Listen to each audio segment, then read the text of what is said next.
Does your podcast need a website? A lot of people think you do. A lot of people think you don't. There are definitely reasons for both. Let's talk about them.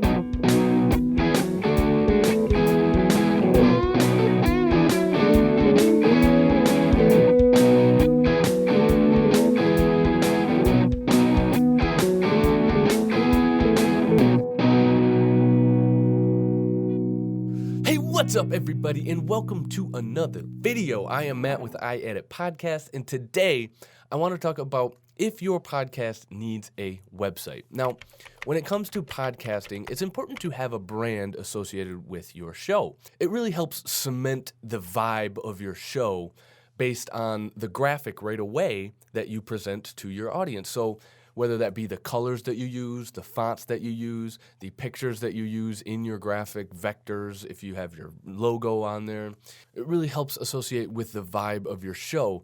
And that is pretty important because it offers some consistency.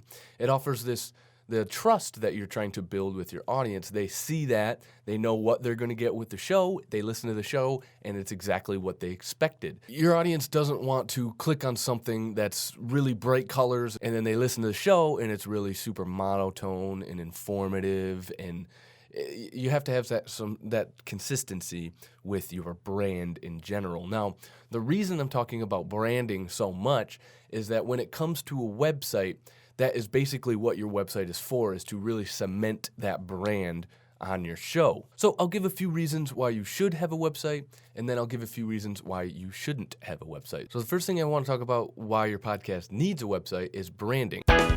Now, I just mentioned it, I just talked about it, but it's really something that can really hold that consistency between you and the listener, and it really helps cement that trust that your listener has. And again, it's a good way to reflect your personality, and it's a quick way to show what your podcast is about.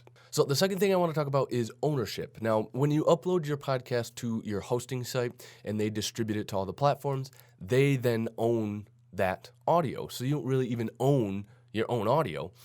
So that's a good reason why you would want a website, is you can upload your podcast straight to your website and distribute it to all the platforms. That way you can own your own audio and you have something to upload to every week, and you actually own your website. Now, the platforms that you upload to, like Apple and Google Podcasts, they probably won't do anything differently, but they could, is the point.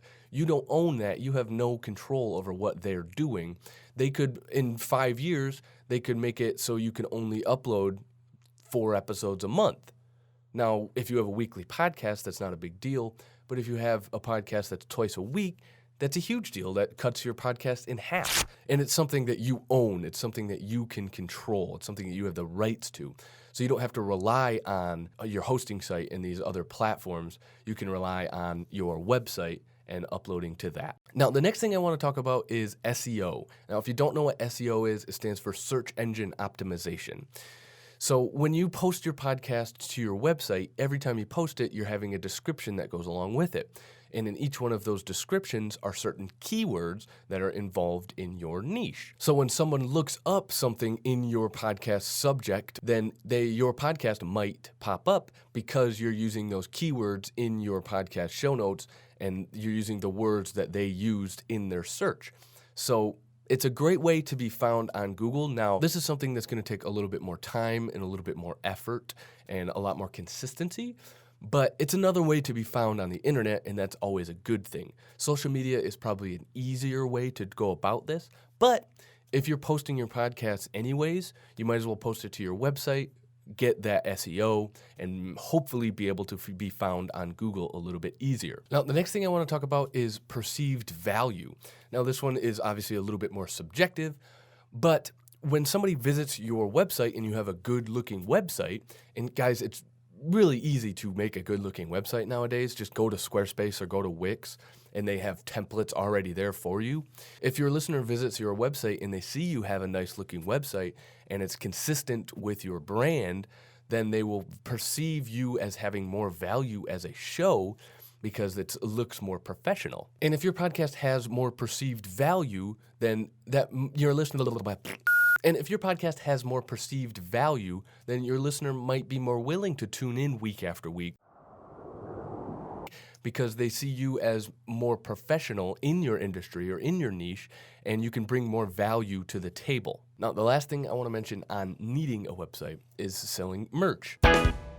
Now, this is something that you shouldn't even really be thinking about until you have thousands of listeners, till you have a bigger listener base.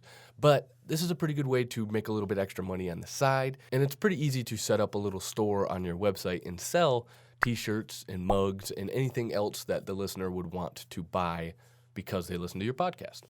All right, so let's go over some reasons why you wouldn't want a website. If you were just starting out your podcast and your listener base is 0 and you don't even expect many people to listen to it anyways, maybe you wouldn't want a website, because the website is a place for people to go to find everything out about your podcast. And that's just an extra expense that you don't really need right now until you grow that listener base, until you grow it on social media, until you have more people listening to your podcast week after week. And that kind of brings me to my next point, is the expenses. Now, it's not super expensive to have a website, but if you're not gaining any money from your website, or if you don't really have a listener base, then it might not be worth it to pay the extra money for your hosting and for your domain, because people aren't really finding your podcast right now anyways, and you don't really want to have that extra expense every month on something that isn't really helping build your podcast. Also, if you're just doing this for fun, and like I said, if you're not making any money off of it and you don't really have any expectations for it, then yeah, maybe just hold off on a website for a while. It's really important to know the reasons why you have this website. You should have some goals set out about what you want to get out of having a website, whether you want to be found better, whether you want to have the ownership, or whatever the reasons are. You should know why you're building this website. All right, guys, thank you for watching this video. I really appreciate it. I'm really interested to know if you think that your podcast needs a website. Let me know in the comments. It's kind of 50-50 whether people think you should or shouldn't, but I hope this video has helped you out in any way. Like, subscribe, hit the bell, all that good stuff. If you want to follow me on Instagram, I'm over at iEditPodcast. If you are interested in my editing services, I am at iEditPodcast.com. All right, guys, see you next week.